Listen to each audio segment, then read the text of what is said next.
Vamos para mais uma pergunta, meu pastor. Essa veio do Emerson Pires. Não diz de onde é, mas... É de São Gonçalo. É de São Gonçalo? Já tá lá no grupo do Falando de Bíblia. Ah, então você é já amigo, conhece, é parceiro. É parceiro, né? Ele pergunta assim: o que temos hoje? Inspiração ou revelação? Nós temos a Bíblia, a inspiração divina, a revelação de Deus. Bíblia.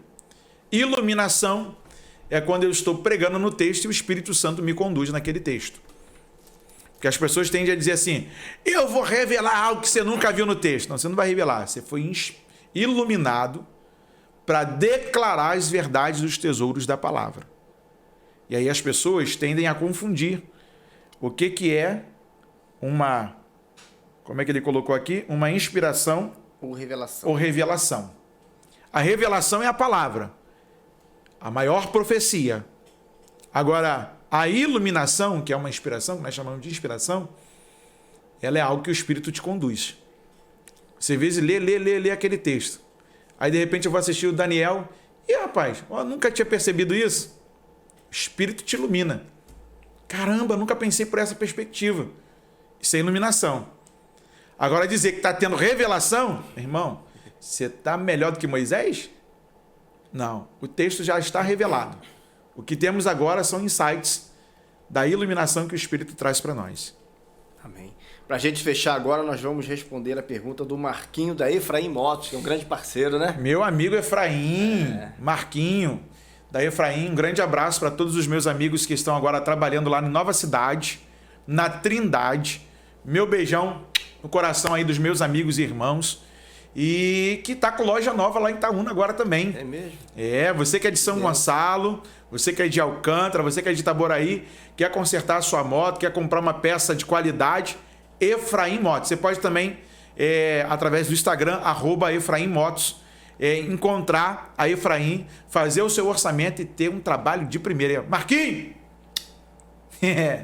Manda pergunta. Ele fez a seguinte pergunta: pastor, por que há tanta controvérsia em inversão de valores no meio cristão? Por se multiplicar a iniquidade, o amor de muitos se esfriaria.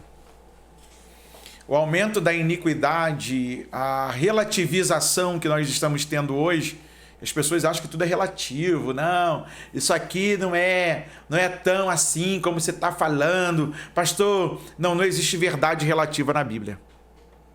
A Bíblia... foi o texto que nós começamos, João 17:17. Santifica-os na verdade, e a tua palavra é a verdade. Eu acho bonita a palavra verdade no hebraico porque ela é a conjunção, é a união de 3 letras, né? Aleph, Mem e Tav. E os rabinos explicam que Deus propositalmente escolheu essas 3 letras, Aleph, Mem e Tav, para surgir, para dar voz, coro à palavra verdade, porque são 3 letras do alfabeto hebraico, que uma está no começo, Aleph, uma está pelo meio, Mem, e Tav, que é a final. Ou seja, a verdade é o que é no começo, no meio e no fim. A verdade é um produto que não dá para adulterar, para inverter, para mudar, para quebrar. A verdade é o que é e ela resiste a qualquer coisa, porque ela é um produto inalterável. Então, quando a gente vê as controvérsias desse mundo pós-moderno, dessa relativização que alguns tratam a fé, aí a gente entra em perigo, a gente entra em questões controversas. Por exemplo, a gente limita um membro a tomar ceia, mas o outro a gente deixa. A gente limita um membro a participar de um departamento, mas o outro a gente libera. Todo mundo sabe que o cara não é namorado da menina, é namorido, mas tá deixando ele tomar ceia, cantar, tocar na igreja, pregar. Mas o outro, ele limita. E às vezes não é algo tão grave assim. Por exemplo, ontem mesmo uma irmã me perguntou lá no Instagram: pastor, por que eu tendo, por exemplo, um contrato de união estável, eu não posso tomar ceia na igreja? Eu falei: irmã, nós entendemos que a oficialização do casamento é no cartório, com o contrato de casamento, e não com o contrato de... né? E aí, o que aconteceu? Ela: mas qual é a diferença? Eu falei: muita, porque nesse novo contrato, você continua solteira. Você não tem responsabilidades. Se o cara quiser ir embora, ele vai. Acabou. No outro, não. No outro contrato, você tem que voltar, você tem que pagar advogado, você vai ter que fazer divórcio, você vai ter que fazer partilha de bens. No outro contrato, não. No outro contrato você está mais liberado. É uma legitimação de você que está vivendo com uma pessoa e de repente quer dar uma escapulida. Como é que fica isso? Por que não? Ah, mas a pessoa que está comigo não é crente e ela não gosta de igreja. Eu falei, irmã, será que não está na hora de você tomar uma atitude? Eu também não quero me meter no seu particular. Mas ora a Deus, respeite a sua liderança, procure, vê qual é a indicação que ele vai te dar. E aí o que aconteceu? Muitas pessoas elas acabam por relativizar o que não é relativo. Elas acabam por flexibilizar aquilo que não é flexível. E aí estão trocando as verdades de Deus, por isso essa controvérsia. Por exemplo, você vê um monte de gente aí que está no quarto, no quinto, no sexto casamento e quer falar de família, quer falar de amor, quer falar de relacionamentos.